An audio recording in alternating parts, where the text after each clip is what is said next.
Alright guys, I'm back from my hiatus.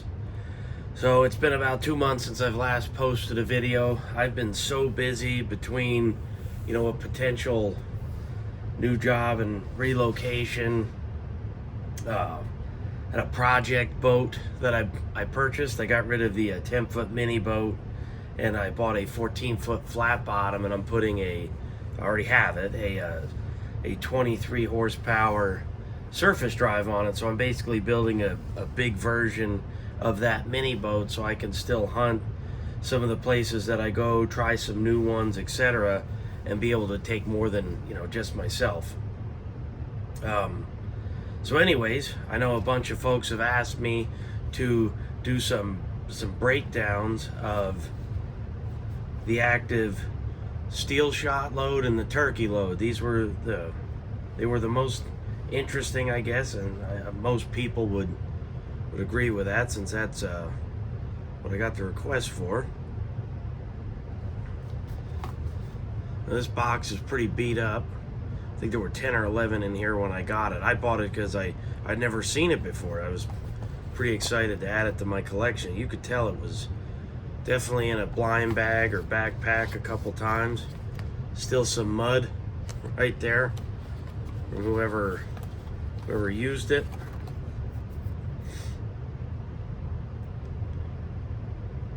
None of these have the nicest crimps on. They're not bad. They're using an 8-point crimp. Kind of odd, I think. But they're claiming, max dram equivalent. But geez, I don't know what that is. At this point right now, because they're saying an ounce and 3/8 a shot. I'm a little skeptical of that, especially with number twos. Maybe it was something smaller. And these are coming in only 20 shells per box. 3-inch 12 gauge, right? So maybe they pioneered not giving you a full box of 25. Who knows? I still think they're neat. So anyways, we're going to do a breakdown of these. And we'll see what we have in there. I am definitely not optimistic about finding 600 grains a shot in here, because that is ultimately what we're looking for. Now, one of the things I should have pointed out that I didn't. Actually, it's not a real nice crimp. Let me find one with a half decent crimp. A lot of these don't look so pretty. I guess that's a decent one. So these are an 8-point. They don't appear to have, a whole bunch of finesse at the end to try to make them nice and,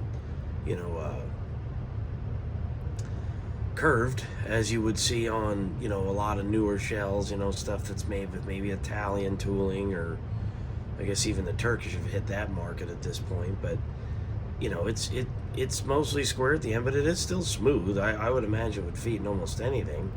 But these are, they're all plastic. The only piece of metal in here is if you look in each one of these grooves, so to speak, sometimes you get a little glimmer of like a silver, because they're held together with that. That's what you're seeing. That's the only reinforcement inside the shell. It is a plastic shell, by the way. So that's why I always thought these were so neat. When I was a kid, I think those were considered ahead of their time. Now, my understanding is, and I've done some research to confirm, you can still get a version of these overseas. But, we can't buy them here anymore unless you're buying new old stock. I want to point out one thing, because I was criticized on this, because I think I made just a statement about it, not necessarily backing it up. Let me quick go over that. Manufactured by Active Industries, Kearneysville, West Virginia. Odd place to make shotgun shells too, I think. Well, here's an old box of Kent bismuth, right? That's an old one. That's when bismuth, that's when it started hitting the shelves, That's a pretty old box. You know, and check this out. Kent Game Board cartridge, Kearneysville, West Virginia. Huh. Strange. Hey, I'm not saying they're associated, but I'm also saying that they aren't. So, hey, take that for what it's worth. The odds of two shot shell manufacturers, after one goes under, another one comes in, and they just start coincidentally, I'm sure something's associated, whether it's tooling, machinery, building, something's associated. So anyways, let's get to breaking this one down. All right, so I got this shell broken down. Okay, this was not easy to peel back, by the way. I thought I was going to lose a shell and have to cut one. I really didn't want to do that. So we're zeroed out. We're looking for 601 grains, 600 grains in that relative ballpark. Let's see what we got. All right, so we got 563 grains. So we are roughly, 38 grains-ish, 39 grains shy of what is technically a full 1 3/8 load. Now, I'm not really surprised, guys. That's a lot of frickin' pellets in a 3-inch shell. It is more than 1 1/4 ounces, so I could say that positively. So let's dump these pellets out, and you guys can take a look. They are not bladed, but they're not rusty or anything like that. It's not ballast shot.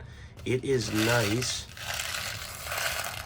It is nice round pellets. I will also note that some of these look like they could be 3s and some look like they could be 2s. Maybe there's even a 1 mixed in there. If you look in there, you could easily see they're probably all really close to a 2, but I don't think they're all exactly a 2.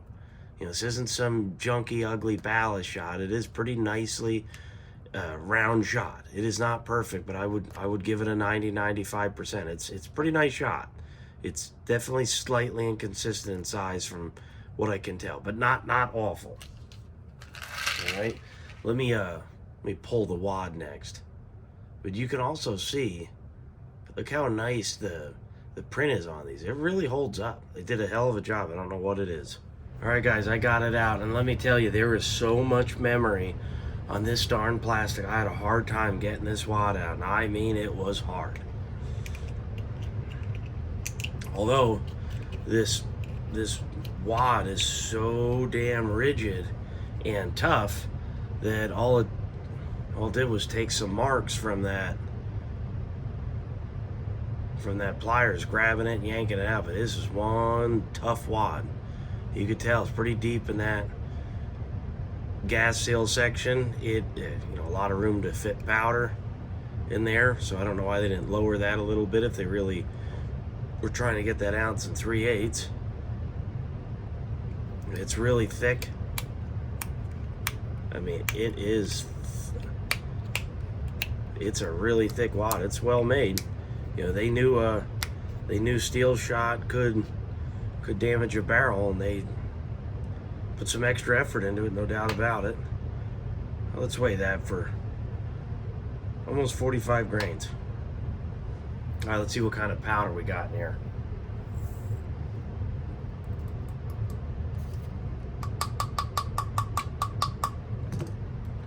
All right, we have 33.1 grains of something that, I don't know, I guess it resembles some sort of Alliant type, thicker, bulkier powder.